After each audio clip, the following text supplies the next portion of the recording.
Каждый год Мустафа Алиев приходит к памятнику, посвященному воинам-интернационалистам. В списке погибших много его боевых товарищей. Ветеран боевых действий с грустью и с комом в горле вспоминает то время. И даже спустя 33 года ужас тех дней снова предстает перед глазами.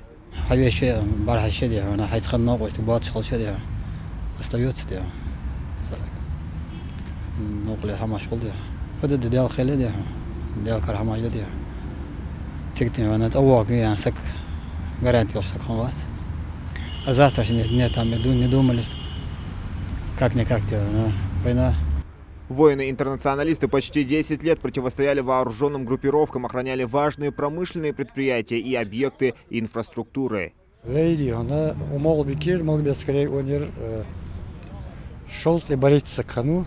Афганистане. Царя Ханстахан Дим Боржер дионер шост ялсыгы.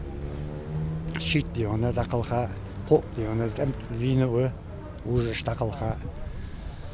Афганистане Стамбул бен шанда хадут ходу хадер эгер халх.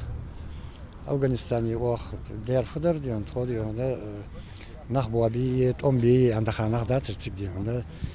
Цар дионер но кусл диха цар правительство штачанах дат хотик.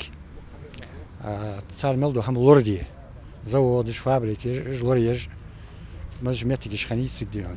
В марте 1988 года начался поэтапный вывод войск из Афганистана в соответствии с подписанным за месяц до этого Женевскими соглашениями о политическом урегулировании. Тогда СССР обязался вывести весь контингент за 9-месячный срок. 15 февраля 1989 года и стал тем самым днем вывода последней колонны советских войск из Афганистана. Через Афганистан прошли 550 тысяч солдат и офицеров. 72 стали героями Советского Союза. В этой войне СССР потерял около 14 тысяч человек. Среди призванных на войну было порядка 300 ингушей. И ни один из них не сдался в плен. Почтить память погибших товарищей в Малгобеке ежегодно собираются ветераны боевых действий. В этом году пандемия также внесла свои коррективы, поэтому отметить дату более масштабно не получилось. Решили перенести памятные мероприятия на лето, а сегодня отличившихся награждают медалями Российского союза ветеранов Афганистана за отвагу и мужество. Награждается Алиев Мустафа.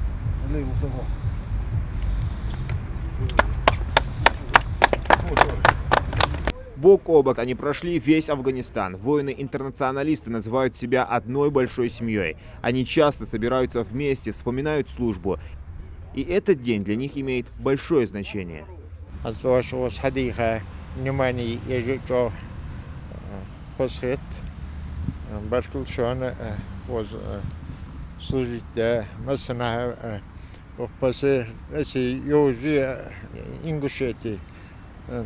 Плен Вахават достойно пройти до единственной Ингушетии Али.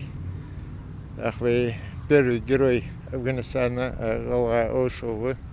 Не оглядываясь на этническую и религиозную принадлежность, плечом к плечу они прошли всю афганскую войну. Многие из них домой так и не вернулись.